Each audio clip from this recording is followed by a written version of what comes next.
Subscribe to our YouTube channel Shorthand Dictation Legal Matters, but never forget to hit on like icon and share with your friends. Thank you.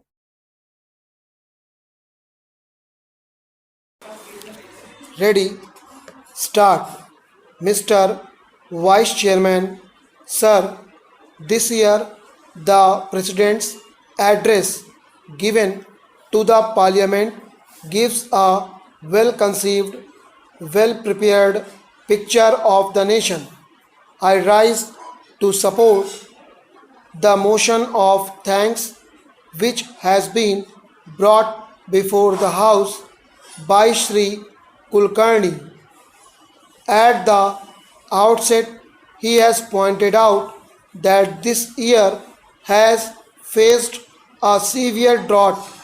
Then he points out to the danger of internal and external forces that remind us of the secessionist tendencies, the terrorism that is prevalent in a very serious form in the northwest and northeast frontiers of the country. This really requires attention of not only the government but of all the people, of all the political parties existing in different parts of the country. In his speech, he has tried to remind us of the promises made in our Constitution. It is our sacred duty to see that those promises are fulfilled. He has said that the ideals of secularism and socialism are enshrined in our Constitution. These values have to be upheld, and above all, integration of the nation is also to be upheld. Sir, it is time that we did not discuss matters out of emotion. When we speak emotionally, we forget these high goals. We forget reality and rationalism. Sometimes it is necessary to see that healthy criticism is there. It is required in a democracy to rectify mistakes of a government. It is a welcome feature, but when we speak emotionally, we forget these fundamental facts and obviously we commit mistakes. Here we should remember that we are speaking in the highest supreme body of the nation, where the future of the nation is to be built.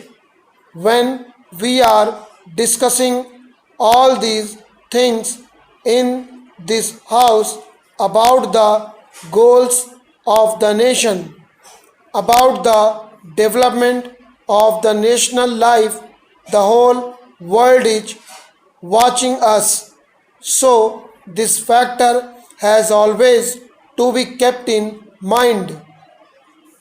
Now, coming to the second point about the external dangers.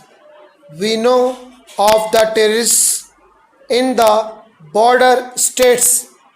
Sometimes they are assisted by certain outside powers who are not happy with our development. Sometimes they are provided with the latest weaponry with ulterior motives. These things have been discussed in the House and they need not be repeated here. But we cannot be blind to ourselves. We have to look to these aspects. Many of the honorable members have made a mention of these things, and we must be prepared for everything. Sometimes they are supplied with sophisticated weapons. Superpowers are helping them. So we must be careful and watchful. Another thing is about the secessionist tendencies supported under the cover of religious fundamentalism abated by foreign agencies. This must be curbed. That is the greatest danger in our country today. Sometimes chauvinism, regional and linguistic fervors create very dangerous tendencies, and if we do not think of all these things, these may come out as hydra-headed creatures in future and create many a splitting situation in the national picture, for which we will be blamed in future. Whoever is in power, it is the responsibility of all citizens, all political parties to look into these factors, which have been rightly pointed out in the President's address. This year we have passed through the greatest drought of the century because India had achieved something in the green revolution. We could come out of it.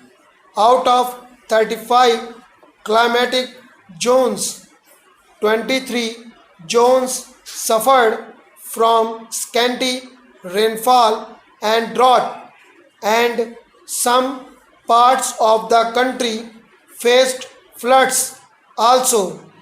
There was loss of crops and damage to crops. Production was much less because we had a buffer stock of 23 million tons, which was sound planning, and the green revolution had achieved something. The country could face this difficult situation. At the same time, many honorable members have brought out in this house that the Kisans are unhappy. They are vibrating with new ideas, new expressions of rising expectations. What are their problems? Anybody who goes to the villages comes to know that the balance of trade or the balance of economic situation is not in their favor. The prices are rising and they are not getting justice. That is their feeling.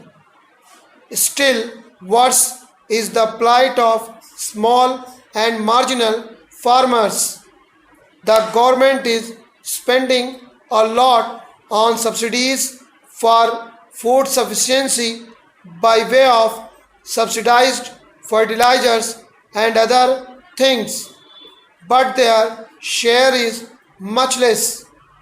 The dry land farmer and the small and marginal farmer have to do distress sales because in our country there is no proper marketing organization to help them. Unfortunately, we had thought that the cooperatives would develop, but they have not developed and the marketing agencies have not developed, so they are the worst sufferers in this situation of rising prices. The other sectors enjoy a favorable position. They can command the economy. The farmers are very much discontented, for which we have to take proper precautions. That is what I want to submit through this honorable house to the government. Stop.